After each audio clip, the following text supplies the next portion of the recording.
જય હિન્દ મિત્રો. તો મિત્રો, આજે આપણે આ પેપરમાં જોશું મોડલ પેપર નંબર 16 કંડક્ટર માટેનું. જો મિત્રો તમારે આ 50 મોડલ પેપરની પીડીએફ ફાઇલ જોતી હોય તો નીચે ડિસ્ક્રિપ્શન બોક્સમાં લિંક આપેલી છે આપણી એપ્લિકેશનની અંદર. ત્યાંથી તમે ડાઉનલોડ પણ કરી શકો છો આ પીડીએફ ફાઇલ. તો આવો ટોટલ 50 મોડલ પેપર તમને જોવા મળશે આપણી એપ્લિકેશનની અંદર. અત્યારે આપણે 16મું મોડલ પેપરનું આપણે વિડીયો સોલ્યુશન જોવાના છીએ.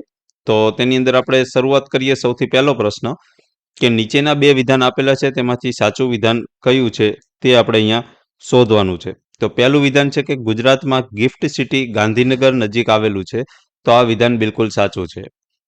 બીજું વિધાન છે કે ગિફ્ટ સિટી ભારતનું પ્રથમ આંતરરાષ્ટ્રીય નાણાં સેવા કેન્દ્ર એટલે કે આઈએફસી ધરાવે છે. તો આ વિધાન પણ બિલકુલ સાચું છે. એટલે સાચો જવાબ આવશે ઓપ્શન સી બંને. ત્યાર પછી બીજો પ્રશ્ન જોઈએ કે નીચેના જોડકા ધ્યાનમાં લો અને તેમાંથી સાચા જોડકા કયા છે. તો કે કેવડિયા ક્યાં આવેલું છે? તો કે કેવડિયામાં શું આવેલું છે? Statue of unity. તો આ સાચું છે. ત્યાર પછી ધોરડો જે છે શું છે? રણોત્સવ છે. આ પણ સાચું છે.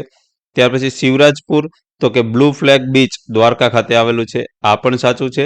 અને પોળો ફોરેસ્ટ જે સાબરકાંઠામાં આવેલું છે આ પણ સાચું છે. એટલે આ ચારે ચાર જોડકા સાચા છે. ત્યાર પછી ત્રીજો પ્રશ્ન જોઈએ કે ગુજરાત સરકારની મુખ્યમંત્રી અમૃતમ યોજના કયા ક્ષેત્ર સાથે સંબંધ ધરાવે છે?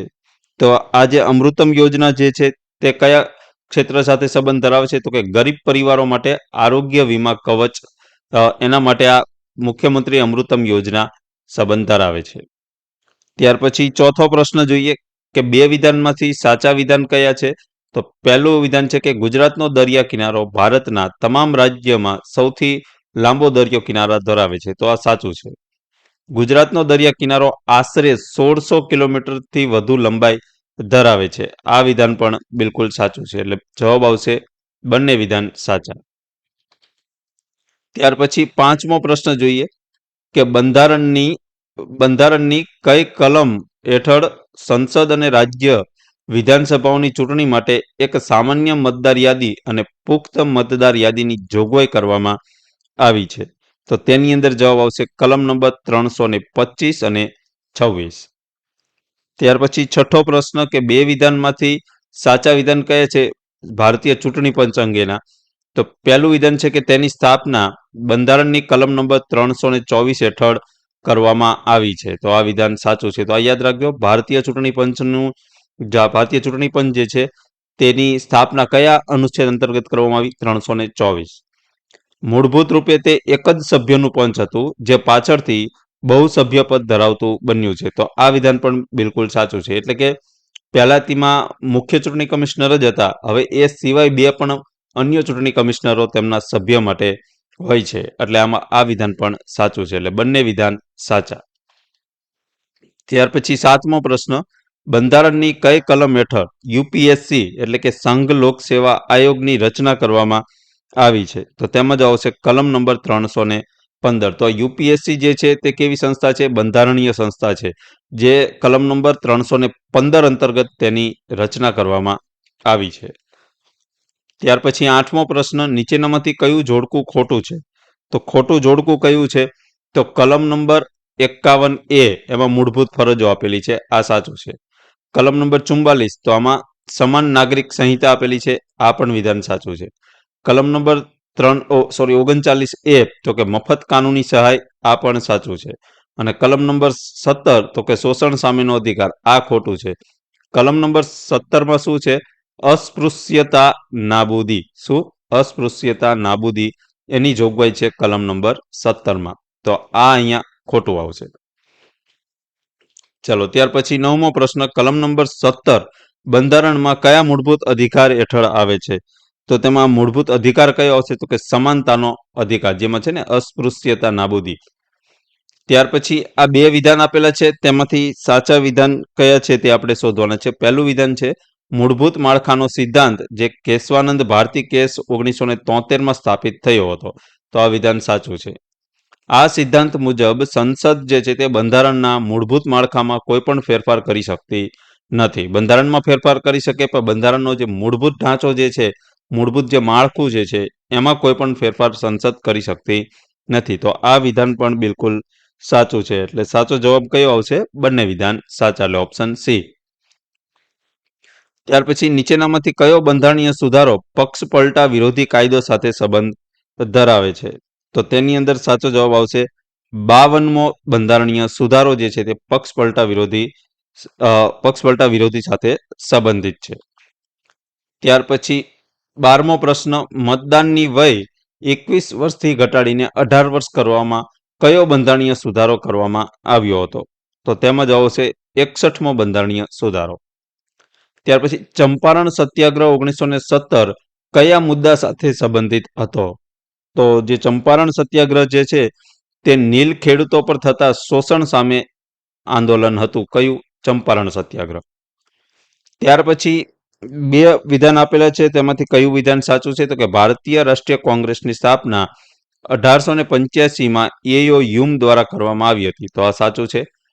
કોંગ્રેસનું પ્રથમ અધિવેશન મુંબઈમાં યોજાયું હતું 1885માં, ત્યારે જ તેની સ્થાપના કરવામાં આવી હતી. તો આ વિધાન પણ બિલકુલ સાચું છે, એટલે જવાબ આવશે ઓપ્શન સી. ત્યાર પછી પુના એક્ટ 1932 કયા બે નેતાઓ વચ્ચે થયો હતો અને કયા મુદ્દા સાથે સંબંધિત હતો? તો આ ગાંધીજી અને આંબેડકર વચ્ચે પુના એક્ટ જે છે તે થયો હતો, બરોબર. અને દલિતો માટે અલગ મતદાન ક્ષેત્રનો મુદ્દો તેમાં ચર્ચવામાં આવ્યો હતો. ત્યાર પછી 16મો પ્રશ્ન, માનવ શરીરમાં પાચન તંત્રમાં ખોરાકનું પાચન કરવા કયું અંગ સૌથી મોટી ગ્રંથિ ગણાય છે? તો તેમાં જવાબ આવશે યકૃત. ત્યાર પછી બે વિધાનમાંથી સાચા વિધાન કયા છે તે આપણે શોધવાના છે. પહેલું વિધાન છે કે માઇટોકોન્ડ્રિયા એ કોષનું પાવર હાઉસ કહેવાય છે. તો આ વિધાન સાચું છે. રાઇબોઝોમ જે છે તે પ્રોટીન સંશ્લેષણનું કાર્ય કરે છે. તો આ વિધાન પણ સાચું છે, એટલે 1 અને 2 બંને સાચા. આવર્ત કોષ્ટકમાં તત્વોને કયા આધારે ગોઠવવામાં આવે છે? તો આવર્ત કોષ્ટકમાં તત્વોને પરમાણુ ક્રમાંકના આધારે ગોઠવવામાં આવે છે. નીચેનામાંથી કયો પુરસ્કાર ભારતમાં બાળ કલ્યાણ ક્ષેત્રે ઉત્કૃષ્ટ કાર્ય માટે અપાય છે? તો તેમાં જવાબ આવશે રાષ્ટ્રીય બાલ પુરસ્કાર. ત્યાર પછી ઉજ્જવલા યોજના કયા ક્ષેત્ર સાથે સંબંધિત છે? તો ઉજ્જવલા યોજના જે છે તે ગરીબ પરિવારોને મફત એલપીજી ગેસ કનેક્શન માટે ઉજ્જવલા યોજના આપવામાં આવેલી છે. ત્યાર પછી આ બે વિધાનમાંથી કયા વિધાન સાચા છે? તો પહેલું વિધાન છે કે નમામિ ગંગે આ કાર્યક્રમનો ઉદ્દેશ ગંગા નદીની સ્વચ્છતા અને સંરક્ષણનો છે. તો આ વિધાન બિલકુલ સાચું છે.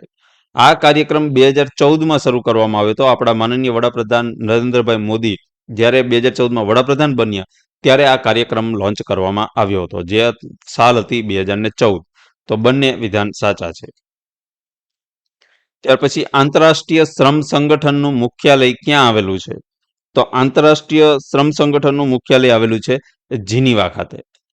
નીચેનામાંથી કયો દેશ G7 સંગઠનનો સભ્ય નથી?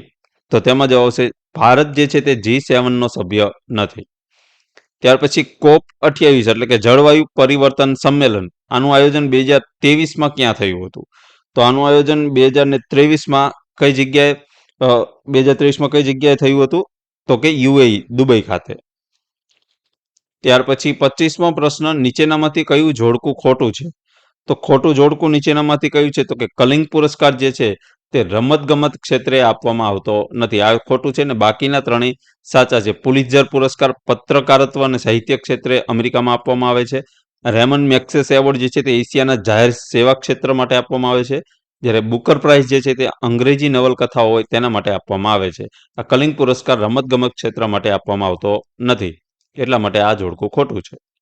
તો આ કલિંગ પુરસ્કાર ખરેખર કયા ક્ષેત્ર સાથે સંબંધ ધરાવે છે? તો તેમાં જવાબ આવશે વિજ્ઞાનના લોકપ્રિયકરણ માટે આ કલિંગ પુરસ્કાર આપવામાં આવે છે. ભારતનું પ્રથમ મંગળ મિશન મંગળયાન કયા વર્ષે લોન્ચ કરવામાં આવ્યું હતું? તો મંગળયાન કયા વર્ષે લોન્ચ કરવામાં આવ્યું હતું? તો 2013માં. ત્યાર પછી આ બે વિધાન આપેલા છે, તેમાંથી સાચા વિધાન કયા છે તે આપણે શોધવાના છે. તો ભારત જે છે તે મંગળની ભ્રમણ કક્ષામાં પ્રથમ પ્રયાસે જ સફળતાપૂર્વક પહોંચનાર પ્રથમ દેશ બન્યો છે. તો આ વિધાન બિલકુલ સાચું છે. મંગળયાન મિશનનો ખર્ચ હોલિવૂડની કેટલીક ફિલ્મો કરતાં પણ ઓછો હતો, જે તેની મુખ્ય વિશેષતા ગણાય છે. તો આ વિધાન પણ બિલકુલ સાચું છે. એટલે બંને વિધાન સાચા છે. ભારતીય રિઝર્વ બેંકના વર્તમાન કાર્યો પૈકી નીચેનામાંથી કયું કાર્ય તેનું નથી? એટલે કે ભારતીય રિઝર્વ બેંકનું નીચેનામાંથી કયું કાર્ય નથી? તો કે સીધો કર ઉઘરાવો એ ભારતીય રિઝર્વ બેંકનું કામ નથી. તો ભારતમાં પ્રત્યક્ષ કર અને પરોક્ષ કર અંગે નીચેનામાંથી કયું વિધાન સાચું છે? તો જે પ્રત્યક્ષ અને પરોક્ષ કર જે છે એના માટે આવકવેરો પ્રત્યક્ષ કર છે અને જીએસટી જે છે તે કેવો કર છે? પરોક્ષ. તો આપણને એ પણ પૂછે કે જીએસટી કેવા પ્રકારનો કર છે, એટલે કે કેવા પ્રકારનો ટેક્સ છે, બરોબર? તો તે કેવો છે? પરોક્ષ. ત્યાર પછી 31મો પ્રશ્ન કે બે વિધાન આપેલા છે કોમ્પ્યુટર રિલેટેડ, તો તેમાંથી સાચા વિધાન કયા છે? તો પહેલું વિધાન શું કહે છે કે 5મી પેઢીના કોમ્પ્યુટર આર્ટિફિશિયલ ઇન્ટેલિજન્સ પર આધારિત છે, એટલે કે એઆઈ પર આધારિત છે. એ અત્યારે 5મી પેઢી છે, બરોબર? તો આ સાચું છે બિલકુલ.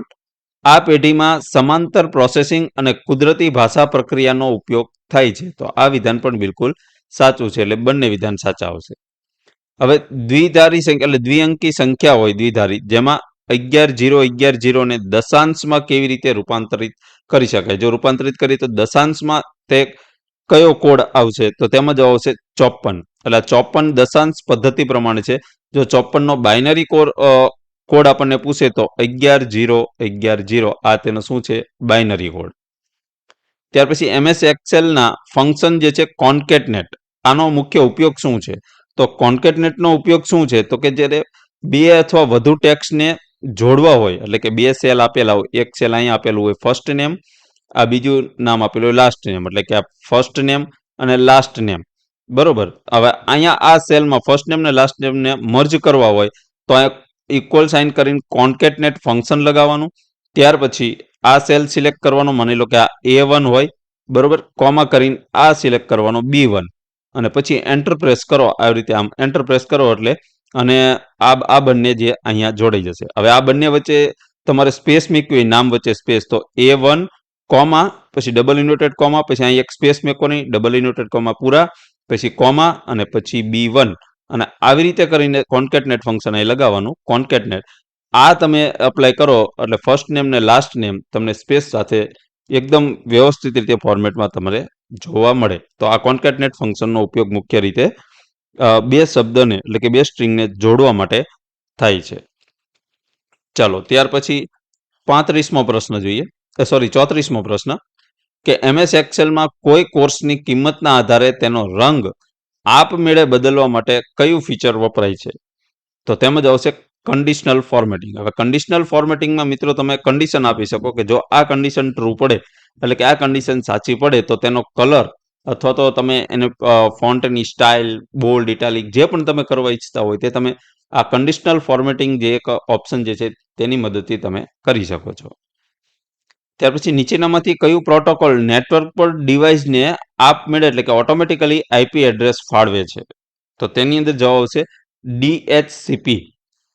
ત્યાર પછી લોડ બેલેન્સર નેટવર્કિંગમાં શું કાર્ય કરે છે? તો લોડ બેલેન્સર જે છે એ નેટવર્કિંગમાં શું કરે? તો કે બહુવિધ સર્વરો જે હોય છે એમની વચ્ચે ટ્રાફિકને સમાન રૂપે વહેંચે છે. એટલે કે 2 થી વધારે જ્યારે સર્વર હોય તો જે સર્વર 2 થી વધારે હોય તે તમામ સર્વરને સમાન રીતે જે પણ ટ્રાફિક આવ્યું હોય એને સમાન રીતે વહેંચણી કરે છે. કોણ? Load balancer. ત્યાર પછી 37મો પ્રશ્ન જોઈએ કે બે વિધાન આપેલા છે, એમાંથી સાચા વિધાન કયા છે એ આપણે શોધવાના છે. તો કે ઝીરો ડે એટેક એ સોફ્ટવેરની એવી નબળાઈનો ઉપયોગ કરે છે કે જેના વિશે ડેવલપરને હજી સુધી ખબર નથી. તો આ વિધાન સાચું છે કે ખોટું છે? તો આ વિધાન બિલકુલ સાચું છે. બીજું વિધાન છે કે આ હુમલા સામે પરંપરાગત એન્ટીવાયરસ સંપૂર્ણપણે અસરકારક હોય છે. આ વિધાન બિલકુલ ખોટું છે, કારણ કે ડેવલપરને હજી સુધી ખબર જ નથી, તો એન્ટીવાયરસ કેવી રીતે ડેવલપર બનાવશે આ એટેક સામે? તો આ વિધાન બિલકુલ ખોટું છે. તો આમાં પહેલું વિધાન માત્ર સાચું આવશે. ત્યાર પછી ડેટા માઇનિંગ એટલે શું? તમે કોમ્પ્યુટર ભાષામાં શબ્દ સાંભળેલો છે ડેટા માઇનિંગ. તો ડેટા માઇનિંગ છે શું? તો કે ડેટા માઇનિંગ શું કરે? તો કે મોટા ડેટા સેટમાંથી ઉપયોગી પેટર્ન અને માહિતી શોધવાની પ્રક્રિયાને ડેટા માઇનિંગ કહે છે. એટલે કે ઘણો બધો ડેટા આપેલો હોય આવી રીતે અને બિનજરૂરી ડેટા પણ હોય અને જરૂરી પણ ડેટા હોય, તો આમાંથી તમે જે જરૂરી ડેટાને ફિલ્ટર કરીને અલગ લઈ લો તો તેને શું કહેવામાં આવે છે? Data mining. બરોબર. ચાલો ત્યાર પછી MS પાવરપોઈન્ટમાં કસ્ટમ એનિમેશન અને સ્લાઇડ ટ્રાન્ઝિશન વચ્ચે શું તફાવત હોય છે? તો MS પાવરપોઈન્ટમાં જ્યારે કસ્ટમ એનિમેશન જે છે તે સ્લાઇડની અંદરના ઓબ્જેક્ટ પર લાગુ પડે છે. બરોબર, એટલે કસ્ટમ એનિમેશન તમે સ્લાઇડ હોય, બરોબર, આ સ્લાઇડ અને આવી બે સ્લાઇડ છે, બરોબર. હવે અહીંયા તમે કોઈ ઓબ્જેક્ટ મેકેલા, શેપ છે, પછી ત્યાર પછી અહીંયા ટેક્સ્ટ છે, અહીંયા ઇમેજ છે, આવા બધા ઓબ્જેક્ટ તમે મેકેલા હોય સ્લાઇડની અંદર, બરોબર. તો આ કસ્ટમ એનિમેશન જે છે તે તમે આ ઓબ્જેક્ટને તમારે એનિમેશન આપવું હોય, ટેક્સ્ટને એનિમેશન આપવું હોય એના માટે યુઝ થાય છે. જ્યારે આ ટ્રાન્ઝિશન શું છે, તો આ બે સ્લાઇડ તમે જ્યારે આ સ્લાઇડમાંથી આ સ્લાઇડમાં જાઓ ને જ્યારે ઇફેક્ટ તમને બતાવે એને ટ્રાન્ઝિશન કહેવામાં આવે છે, બરોબર. તો આ મુખ્ય ફરક છે. ત્યાર પછી કોમ્પ્યુટર નેટવર્કિંગમાં પેકેટ સ્વિચિંગ નીચેનામાંથી કયું વિધાન ખોટું છે? તો પેકેટ સ્વિચિંગ માટે કયું વિધાન સાચું છે? તો પેકેટ સ્વિચિંગમાં છે કયું સાચું છે? તો કે ડેટાને નાના પેકેટમાં વિભાજિત કરી અલગ અલગ માર્ગે મોકલવામાં આવે છે. કોના દ્વારા? પેકેટ સ્વિચિંગ દ્વારા. ત્યાર પછી 41મો પ્રશ્ન જોઈએ કે મિડલવેર સોફ્ટવેરનું કાર્ય શું હોય છે? તો મિડલવેર સોફ્ટવેરનું કાર્ય હોય છે કે બે અલગ અલગ એપ્લિકેશન અથવા તો સિસ્ટમ વચ્ચે જોડાણ અને સંચાર સ્થાપિત કરવાનું. નીચેનામાંથી કયું ટૂંકું નામ સાચું જોડાયેલું નથી? તો સાચું જોડાયેલું ટૂંકું નામ કયું નથી? તો CAAS છે, કોમ્પ્યુટર એઝ અ સોફ્ટવેર, આ ખોટું છે અને બાકીના ત્રણેય સાચા છે. આ ત્રણેય મિત્રો એકવાર વાંચી જરૂરથી લેજો સાચું શું છે. ત્યાર પછી એજ કોમ્પ્યુટિંગ, એજ એટલે મિત્રો EDGE, એજ કોમ્પ્યુટિંગ અને અંગે નીચેનામાંથી કયું વિધાન સાચું છે? તો તેમાં જવાબ છે તે ડેટા પ્રોસેસિંગને ડેટા સ્ત્રોતની નજીક લાવે છે, જેથી લેટન્સી ઘટે છે. ત્યાર પછી 44મો પ્રશ્ન, MS વર્ડમાં સ્ટાઇલ્સ ફીચરનો મુખ્ય ફાયદો શું છે? તો જે સ્ટાઇલ્સ ફીચર જે છે એનો ફાયદો છે કે સમગ્ર ડોક્યુમેન્ટમાં એક સમાન ફોર્મેટિંગ ઝડપથી લાગુ કરી શકાય છે આ સ્ટાઇલ્સ ફીચરથી. ત્યાર પછી આ બે વિધાન આપેલા છે. આ બે વિધાનમાંથી સાચા વિધાન કયા છે તે શોધવાના છે. પહેલું વિધાન છે કે હેઝિંગ જે છે ડેટાને એક નિશ્ચિત લંબાઈના કોડમાં રૂપાંતરિત કરે છે. આ વિધાન સાચું છે. હેઝિંગનો ઉપયોગ પાસવર્ડ સુરક્ષિત રીતે સંગ્રહ કરવા માટે થાય છે. આ વિધાન પણ સાચું છે. એટલે કે બંને વિધાન સાચા છે. ત્યાર પછી 46મો પ્રશ્ન જોઈએ કે એપીઆઈ જે છે, એપીઆઈ નું ફૂલ ફોર્મ શું થાય? Application programming interface. આનું મુખ્ય કાર્ય શું હોય છે? તો કે જ્યારે બે અલગ અલગ સોફ્ટવેર એપ્લિકેશનને એકબીજા સાથે વાતચીત કરવાની મંજૂરી આપવા માટે આ એપીઆઈ નો ઉપયોગ થાય છે. તો એપીઆઈ ડિઝાઇન જ એવી રીતે કરવામાં આવે છે, દરેક માટે અલગ એપીઆઈ હોય છે. માની લો કે અત્યારે એક ક્લોડ છે, ક્લોડ એઆઈ ટૂલ છે, બરોબર. આ ક્લોડ છે, આ ક્લોડ જે છે એ ક્લોડ અને આ ક્રોમ છે, બરોબર. તો આ ક્રોમ, આ બેને જોડવા માટે એક એપીઆઈ ડિઝાઇન કરવામાં આવે છે. હવે એપીઆઈ શું કરે છે કે આ બે અલગ અલગ એપ્લિકેશન જે છે ને તેને વાતચીત કરવા માટે મંજૂરી આપવામાં આવે છે. એટલે એપીઆઈમાં એવો કોડ કરવામાં આવે છે કે ક્લોડમાં જે પણ ઇન્સ્ટ્રક્શન આપવામાં આવે, જે પણ સૂચના આપવામાં આવે એ પરફોર્મ થાય ક્રોમ ઉપર, બરોબર. અથવા તો જે પણ તમે ટાસ્ક કરવા માંગતા હોય એ એપીઆઈમાં તેનું કોડિંગ કરવામાં આવે છે. એટલે તેને શું કહેવાય? એપીઆઈ દ્વારા આ બે એપ્લિકેશનને જોડે છે. ત્યાર પછી MS એક્સેલમાં ગોલ સીક ફીચરનો ઉપયોગ ક્યારે થાય છે? તો ગોલ સીક ઉપયોગ ક્યારે થાય છે? ગોલ સીકનો કે જ્યારે તમે ઈચ્છિત પરિણામ મેળવવા માટે ઇનપુટ કિંમત શોધવા માંગો છો તો ત્યારે આ ગોલ સીકનો ઉપયોગ થાય છે. હવે એનો ઉદાહરણ તમને આપું કે માની લો કે અહીંયા મારે આ ટોટલ જે છે તે 250 કરવો છે. ટોટલ મારે કેટલો આવવો જોઈએ? 250.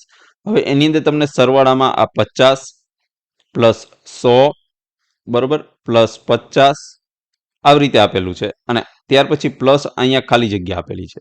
હવે તમારે અહીંયા કેટલા મેકો, તમે અહીંયા કેટલા મેકો તો 250 ટોટલ થઈ જાય. તો આપણને તો આ ઉદાહરણ આપું છું તમને, 50, 150 ને 200, બરોબર. 50, 200, 200 ને અહીંયા 50 એડ કરશે, બરોબર, તો 250 થઈ જશે. પરંતુ અહીંયા કોઈ પણ એવી કિંમત આપેલી હોય, જ્યારે આ વચ્ચે પણ આપેલી હોય, 50 આપેલા છે, અહીંયા ખાલી જગ્યા, અહીંયા 50, બરોબર, અહીંયા પ્લસ 50 અને બરોબર અહીંયા કેટલા મેકું તો ટોટલ 250 થશે. તો ગોલ સીકની મદદથી તમને અહીંયા ઓટોમેટિકલી એ ડેટા ફેચ કરીને આપશે, ફાઇન્ડ કરીને આપશે કે અહીં તમે 100 મેકો તો આ અહીંયા ફૂલફિલ આંકડો થઈ જશે. તો ગોલ સીકનો જે ફંક્શન જે છે તેનો મુખ્ય ઉપયોગ આના માટે કરવામાં આવે છે. ત્યાર પછી 48મો પ્રશ્ન જોઈએ. કન્ટેનરાઇઝેશન એટલે કે જેમ કે ડોકર જે છે એ ટેકનોલોજી અંગે નીચેનામાંથી કયું વિધાન સાચું છે? તો તેમાં જવાબ આવશે કે તે એપ્લિકેશન અને તેની જરૂરિયાતને એક પોર્ટેબલ પેકેજમાં પેક કરે છે. ત્યાર પછી ડિજિટલ વોટરમાર્કનો મુખ્ય ઉપયોગ શું છે? તો ડિજિટલ વોટરમાર્કનો મુખ્ય ઉપયોગ છે કે ડિજિટલ સામગ્રીની માલિકી કોપીરાઇટ સુરક્ષિત કરવા માટે ડિજિટલ વોટરમાર્કનો ઉપયોગ કરવામાં આવે છે. MS પાવરપોઈન્ટ ફાઇલને સ્લાઇડ શો ફોર્મેટમાં જ્યારે તમે સેવ કરો ત્યારે તેનું એક્સટેન્શન કયું વપરાય છે? તો તેમાં જ આવશે .ppsx જ્યારે તમે સ્લાઇડ શો ફોર્મેટમાં તમે સેવ કરો ત્યારે. ત્યાર પછી 51મો પ્રશ્ન જોઈએ કે બે વિધાનમાંથી સાચું વિધાન કયું છે તે શોધવાનું છે. પહેલું છે કે IoT એટલે કે ઇન્ટરનેટ ટુ થિંગ્સ, આમાં રોજિંદા ઉપકરણો ઇન્ટરનેટ સાથે જોડાયેલા હોય ને એ ડેટાની આપ-લે કરે છે. તો આ વિધાન બિલકુલ સાચું છે. સ્માર્ટ થર્મોસ્ટેટ અને સ્માર્ટ વોચ એ IoT ડિવાઇસના ઉદાહરણો છે. તો આ વિધાન પણ બિલકુલ સાચું છે. તો બંને વિધાન સાચા આવશે. ડેટા રિડન્સી જે છે એ શું છે? તો ડેટા રિડન્સી શું છે? તો તેની જે જવાબ આવશે કે ડેટાબેઝમાં એક જ ડેટાની બિનજરૂરી નકલો હોવી. MS એક્સેલના ફંક્શન ટુડે શું પરત આપે છે? એટલે કે તમે MS એક્સેલમાં કોઈ સેલમાં equal to today bracket close open close કરીને એન્ટર પ્રેસ કરો તો આ ફંક્શન શું તમને શો કરશે? તો તેમાં જ આવશે વર્તમાન તારીખ એટલે કે અત્યારે જે આજની જે તારીખ જે છે એ શો કરશે. ત્યાર પછી 54મો પ્રશ્ન, સ્ક્રીન રીડર સોફ્ટવેરનો ઉપયોગ મુખ્યત્વે કોના માટે થાય છે? તો સ્ક્રીન રીડર જે છે આ સોફ્ટવેરનો ઉપયોગ શેના માટે થાય છે? તો કે દ્રષ્ટિની ક્ષતિ ધરાવતા વપરાશકર્તાઓ માટે આ સ્ક્રીન રીડર એટલે કે જે બ્લાઇન્ડ હોય એમના માટે આ સ્ક્રીન રીડરનો ઉપયોગ થાય છે આ સોફ્ટવેરનો. ત્યાર પછી એક જ વસ્તુની અંકિત કિંમત તેની ખરીદ કિંમત કરતાં 40% વધુ છે. જો 10% ડિસ્કાઉન્ટ આપવામાં આવે તો વેપારીને કેટલા ટકા નફો થશે? તો તેમાં જ આવશે વેપારીને 26% નફો થશે. ત્યાર પછી 56મો પ્રશ્ન જોઈએ કે 3 સંખ્યાઓની સરેરાશ 45 છે. જો પ્રથમ સંખ્યા બીજી કરતાં 2 ગણી અને બીજી સંખ્યા ત્રીજી કરતાં 2 ગણી હોય તો ત્રીજી સંખ્યા કેટલી થશે? તો તેમાં ત્રીજી સંખ્યા કેટલી થશે? 21. એક રકમનું સાદું વ્યાજ 4 વર્ષમાં મૂળ રકમના 2/5 જેટલું થાય છે. તો વ્યાજનો વાર્ષિક દર કેટલો થશે? તો વ્યાજનો વાર્ષિક દર કેટલો થશે? 10%. A, B અને C એક કામ અનુક્રમે 24, 30 અને 40 દિવસમાં પૂરું કરી શકે. ત્રણેય સાથે મળીને કામ શરૂ કરે છે, પરંતુ A પ્રથમ 4 દિવસ કામ કરીને છોડી દે છે. B છેલ્લા 4 દિવસ કામ કરીને છોડી દે છે. તો કુલ કામ પૂરું થવામાં કેટલા દિવસ લાગશે? તો બધું કામ પૂરું કરવામાં ટોટલ કેટલા દિવસ લાગશે? તો કે 11 દિવસ. ત્યાર પછી એક વ્યક્તિ બોટ દ્વારા સ્થિર પાણીમાં 20 કિલોમીટર પ્રતિ કલાકની ઝડપે જઈ શકે છે. જો નદીના પ્રવાહની ઝડપ 4 કિલોમીટર પ્રતિ કલાક હોય તો 48 કિલોમીટર જઈને પાછા આવવામાં કેટલો સમય લાગશે? તો તેમાં જવાબ આવશે 5 કલાક ને 20 મિનિટ. ત્યાર પછી એક શ્રેણી પૂર્ણ કરો કે 5, 11, ત્યાર પછી 23, 47 અને 95. તો આની અંદર શું કરજો? 5 દુ 10 + 1 11, 11 દુ 22 + 1 23, 23 દુ 46 + 1 47, 47 દુ 94 + 1 એટલે 95 અને 95 દુ કેટલા? એટલે 95 ગુણ્યા 2 એટલે 95 ગુણ્યા 2 કરો અને +1 કરવાના એટલે 5 દુ 10 વધી 1 9 દુ 18 ને 1 19 બરોબર એટલે 190 + 1 કરો એટલે 191 એટલે ઓપ્શન એ સાચો જવાબ અહીંયા સાચો બનશે. ત્યાર પછી 61મો પ્રશ્ન જોઈએ કે એક પરિવારમાં M એ N નો ભાઈ છે. M શું છે? N નો ભાઈ છે. N એ O ની બહેન છે. O એ P નો પિતા છે. P એ Q ની માતા છે. તો M જે છે તે Q નું શું સગું થશે? તો M જે છે તે Q નું શું સગું થશે? તો પરદાદી એટલે કે પરદાદીના ભાઈ, બરોબર, પરદાદીના ભાઈ અથવા તો કાકા દાદા. ઓપ્શન એ સાચો જવાબ આવશે. ત્યાર પછી જો પેપરને એક કોડમાં 73 256 અને રીપ શબ્દ છે, રીપ શબ્દ એને 56 23 લખાય તો તે જ કોડમાં એ ને શું લખાશે? તો એ માટે કયો કોડ આવે છે એ આપણે અહીંયા શોધવાનો છે. તો એ માટે કયો કોડ આવશે? 2. ત્યાર પછી એક વ્યક્તિ ઉત્તર દિશા તરફ 10 કિલોમીટર ચાલે છે, પછી જમણી બાજુ વળીને 6 કિલોમીટર ચાલે છે, પછી ફરી જમણી બાજુ વળીને 10 કિલોમીટર ચાલે છે, તો તે પ્રારંભિક બિંદુથી કેટલા અંતરે અને કઈ દિશામાં હશે? તો તે પ્રારંભિક બિંદુથી 6 કિલોમીટર અને પશ્ચિમ દિશામાં તે હશે. ત્યાર પછી 64મો પ્રશ્ન જોઈએ કે જો એક મહિનાની પહેલી તારીખે શુક્રવાર હોય તો તે મહિનામાં 31 દિવસ હોય તો તે મહિનાની છેલ્લી તારીખે કયો વાર આવશે? તો તેમાં જ આવશે રવિવાર. ત્યાર પછી મનસ્થિતિ શબ્દમાં કઈ સંધિ થયેલી છે? તો મનસ્થિતિ શબ્દ જે છે એમાં કઈ સંધિ થયેલી છે? તો તેમાં જવાબ આવશે ઓપ્શન સી આવશે વિસર્ગ સંધિ. સર મિત્રો એક જ મિનિટ, આ ઓપ્શન સી માં છે વિસર્ગ સંધિ. કઈ સંધિ આવશે? મનસ્થિતિમાં વિસર્ગ સંધિ. આજીવન કયા સમાસનું ઉદાહરણ છે? તો આજીવન જે છે તે કયા સમાસનું ઉદાહરણ છે? અવયવી ભાવ સમાસનું. ત્યાર પછી લંબોદર એટલે કે લાંબુ છે પેટ જેનું એટલે કે ગણેશ, આ લંબોદર શબ્દ કયા સમાસનું ઉદાહરણ છે? તો તેમાં જ આવશે બહુવ્રીહી સમાસ. નીચેના વાક્યમાં યોગ્ય વિરામ ચિહ્ન કયું ખૂટે છે તે ઓળખાવો. તો વાક્ય આપ્યું છે કે અરે વાહ કેટલું સુંદર દ્રશ્ય છે, તો આમાં કયું વિરામ ચિહ્ન ખૂટે છે નીચેનામાંથી? તો એ શબ્દો આમાં પહેલા આવશે ઉદ્ગાર ચિહ્ન અને છેલ્લે આવશે પૂર્ણ વિરામ. તો અરે વાહ પછી અહીંયા ઉદ્ગાર ચિહ્ન આવશે, અહીંયા આમાં ઉદ્ગાર ચિહ્ન અને છેલ્લે અહીંયા પૂર્ણ વિરામ. ત્યાર પછી 69મો પ્રશ્ન જોઈએ કે તે સાક્ષાત સરસ્વતી છે, આ વાક્યમાં કયો અલંકાર છે? તો આમાં જવાબ આવશે રૂપક અલંકાર. ત્યાર પછી 70મો પ્રશ્ન જોઈએ કે છાતી પર પથ્થર મૂકવો, આના રૂઢિપ્રયોગનો અર્થ શું થશે? તો છાતી પર પથ્થર મૂકવો તેનો મતલબ થશે કે મન કઠણ કરી દુઃખ સહન કરવું. ત્યાર પછી બોલે તેના બોર વેચાય, આ કહેવતનો ભાવાર્થ શું છે? તો તેમાં જ આવશે કે જે વ્યક્તિ પોતાની વાત સારી રીતે રજૂ કરે છે તે સફળ થાય છે. આનંદ શબ્દનો પર્યાયવાચી શબ્દ કયો છે? તો આનંદનો પર્યાયવાચી શબ્દ આવશે હર્ષ. સ્વતંત્ર શબ્દનો વિરોધી શબ્દ શું થશે? તો સ્વતંત્રનો વિરોધી થશે પરતંત્ર.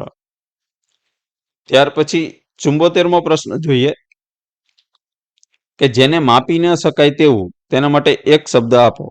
તો તેમાં જવાબ આવશે અમાપ, એટલે જેને માપી ન શકાય. ત્યાર પછી નીચેનામાંથી કયું વાક્ય વ્યાકરણની દ્રષ્ટિએ સાચું છે? તો કે તેણીએ ગીત ગાયું, તો આ સાચું છે. તેણીએ ગીત ગાયો, તો આવું તો બને નહીં, બરોબર? તો આ ખોટું છે, એટલે પહેલું જ સાચું છે. અને બાકી સી અને ડી જે છે એ આપણે જોઈએ. એક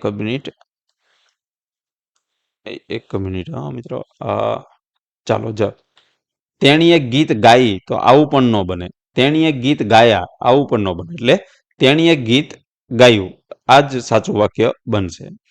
ગુજરાતી ભાષામાં નામયોગી અવયવનું ઉદાહરણ કયું છે? તો નામયોગી અવયવનું ઉદાહરણ છે કે ઘર પાસે અને શાળા સુધી, તો આ નામયોગી અવયવનું ઉદાહરણ છે. વિદ્યાર્થ કૃદંતનું ઉદાહરણ ગુજરાતીમાં નીચેનામાંથી કયું છે? તો તેમાં જ આવશે જવું. ત્યાર પછી English section identify the error, કે the jury have given their verdict unanimously, તો આની અંદર એરર વાળો પાર્ટ કયો છે? તો તેમાં જ આવશે ધ જ્યુરી હેવ. તો આ જે છે એ એરર વાળો પાર્ટ છે અહીંયા, બરોબર? ધ જ્યુરી હેઝ આવશે, અહીંયા હેવ નહીં આવે, બરોબર? તો આ એરર વાળો પાર્ટ છે. ચલો ત્યાર પછી 79મો પ્રશ્ન કે ચૂઝ ધ કરેક્ટ સેન્ટેન્સ, કે નોટ ઓનલી ખાલી જગ્યા the manager but also the staff were unhappy, તો આ ખાલી જગ્યામાં કયું ક્રિયાપદ આવશે? તો તેમાં જવાબ આવશે was. Change into indirect speech, C sad May God bless you, તો આનું ઇનડાયરેક્ટ સ્પીચમાં વાક્ય કયું બનશે? કે C parade that God might bless you. Choose the correct passive voice, તો નીચેનામાંથી પેસિવ વોઇસ કયું છે? તો કે who taught you English, તો આનું પેસિવ વાક્ય શું બનશે? તો તેમાં જ આવશે by whom were you taught English. Identify the error, he is one of the best player in the team, તો આમાં એરર કઈ જગ્યાએ છે? તો કે ધ બેસ્ટ પ્લેયર, આ જે છે અહીંયા એરર છે. The best, one of the best player, અહીંયા વન ઓફ યુઝ કરેલું છે, પછી ધ બેસ્ટ પ્લેયર નહીં આવે, એટલા માટે ત્યાં એરર છે. ચલો ત્યાર પછી 83મો પ્રશ્ન જોઈએ કે ચૂઝ ધ કરેક્ટ ઓપ્શન, કે આઈ વુડ રાધર યુ ખાલી જગ્યા હિયર ટુમોરો, તો તેની અંદર સાચો જવાબ આવશે કેમ, એટલે ભૂતકાળનું રૂપ આવશે. ત્યાર પછી ચૂઝ ધ કરેક્ટલી પંક્ચ્યુએટેડ સેન્ટેન્સ, એટલે કે સાચું પંક્ચ્યુએટેડ સેન્ટેન્સ નીચેનામાંથી કયું છે? તો કે the following items are required pen, pencil and eraser. તો ઓપ્શન એ માં જે છે તે સાચું છે. ત્યાર પછી choose the word nearest meaning of cacophony. તો આનો નિયરેસ્ટ મિનિંગ વાળો શબ્દ કયો છે? તો કે હર્ષ ડિસ્કોર્ડન્ટ સાઉન્ડ. તો હર્ષ ડિસ્કોર્ડન્ટ સાઉન્ડ જે છે તેનો નિયરેસ્ટ મિનિંગ વાળો ઓપ્શન છે. ચલો ત્યાર પછી 86મો પ્રશ્ન જોઈએ. મિત્રો એક જ મિનિટ. 86મો પ્રશ્ન જી, ચલો. Choose the એન્ટોનિયમ. તો કેન્ડિડ શબ્દનો એન્ટોનિયમ એટલે વિરુદ્ધાર્થી. તો કેન્ડિડનો વિરુદ્ધાર્થી શું થશે? તો કે evasive. Identify the correct one word substitution, એટલે કે શબ્દ સમૂહ માટે એક શબ્દ. તો ગવર્મેન્ટ બાય ધ રીચ. તો આને એક શબ્દમાં તેને શું કહેવામાં આવે છે? તો તેમાં જવાબ આવશે પ્લુટોક્રેસી. ત્યાર પછી choose the meaning of the idiom. તો કે to beat around the bush. તો આનું ઇડિયમ શું થશે? તો તેમાં જ આવશે to avoid getting to the point. ત્યાર પછી 89મો પ્રશ્ન જોઈએ કે identify the correctly spell word. તો અહીં લેસન શબ્દનો સાચો સ્પેલિંગ વાળો ઓપ્શન નીચેનામાંથી કયો આવશે? તો તેમાં જ આવશે ઓપ્શન એ, LIAISON. ત્યાર પછી choose the sentence with correct use of લે એન્ડ લાય. તો લે અને લાયનો સાચો યુઝ કરીને કયું સેન્ટેન્સ સાચું બનાવેલું છે? તો તેમાં જ આવશે ઓપ્શન બી. શું સેન્ટેન્સ છે? તો કે આઈ વિલ લાય ડાઉન ફોર એન અવર.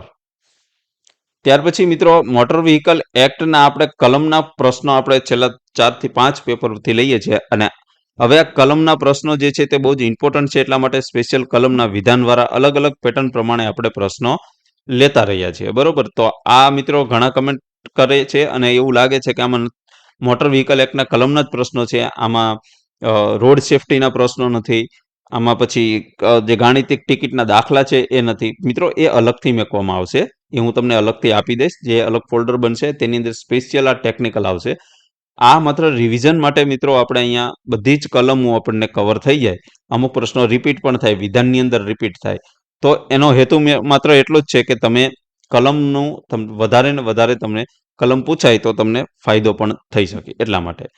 તો 91મો પ્રશ્ન છે કે મોટર વાહન અધિનિયમ 1988માં કલમ નંબર 14 જે છે તે ડ્રાઇવિંગ લાયસન્સની માન્યતાની મુદત દર્શાવવામાં આવી છે કલમ નંબર 14માં. શું આ વિધાન સાચું છે કે ખોટું છે? તો મિત્રો આ વિધાન બિલકુલ સાચું છે. બીજું વિધાન છે કે ખાનગી વાહનો માટે ડ્રાઇવિંગ લાયસન્સ સામાન્ય રીતે 20 વર્ષ અને 50 વર્ષની ઉંમર સુધી જે વહેલું હોય તે માન્ય રહે છે. એટલે કે લાયસન્સ કઢાવો તો એ લાયસન્સ 20 વર્ષે સમાપ્ત થાય છે, અથવા તે વ્યક્તિની જ્યારે 50 વર્ષ ઉંમર થાય છે ત્યારે તે લાયસન્સ ઓટોમેટિક સમાપ્ત થઈ જાય છે. તો આ વિધાન પણ બિલકુલ સાચું છે, એટલે જવાબ આવશે ઓપ્શન સી. બંને વિધાન સાચા છે. ત્યાર પછી 92મો પ્રશ્ન મોટર વાહન અધિનિયમ 1988ની કલમ નંબર 19 હેઠળ કઈ સત્તા આપવામાં આવી છે? તો કે અમુક સંજોગોમાં ડ્રાઇવિંગ લાયસન્સ રદ કરવા અથવા તો સસ્પેન્ડ કરવાની સત્તા કલમ નંબર 19માં આપવામાં આવેલી છે.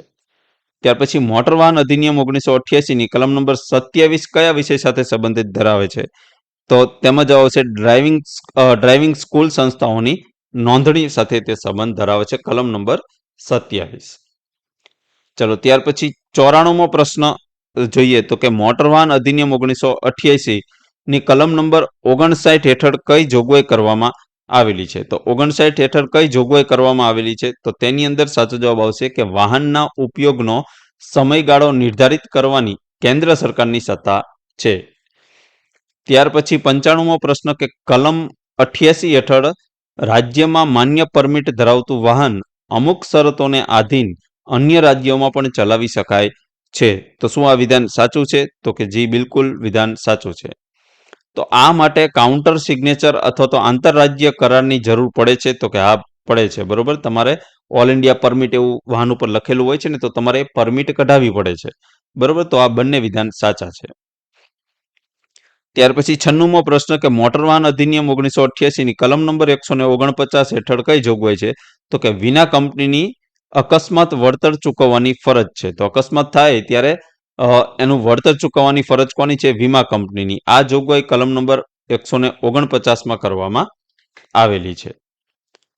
ચલો ત્યાર પછી 97મો પ્રશ્ન જોઈએ કે મોટર વાહન અધિનિયમ 1988 ની કલમ નંબર 165 હેઠળ કઈ સંસ્થાની રચનાની જોગવાઈ કરવામાં આવેલી છે? તો તેમાં જ આવશે મોટર અકસ્માત દાવા ટ્રિબ્યુનલની. ત્યાર પછી કલમ નંબર 179 કયા વિષય સાથે સંબંધ ધરાવે છે? તો તેમાં જ આવશે અધિકારીના કાયદેસર આદેશનું પાલન ન કરવા બદલ સજાની જોગવાઈ 179માં કરેલી છે. ત્યાર પછી 192મી કલમ જે છે તે શેની સાથે સંબંધ ધરાવે છે? તો તેમાં જવાબ આવશે કે નોંધણી વગર જ્યારે વાહન ચલાવતા હોય એ બદલ સજા કરવાની જોગવાઈ 192માં છે. ત્યાર પછી છેલ્લો પ્રશ્ન કે 211મી કલમ હેઠળ શેની જોગવાઈ કરવામાં આવે છે? તો કે કેન્દ્ર સરકારને નિયમો બનાવવાની સામાન્ય સત્તાની જોગવાઈ કલમ નંબર 211માં કરવામાં આવેલી છે. તો મિત્રો આ આપણે 16મું મોડલ પેપર જોયું.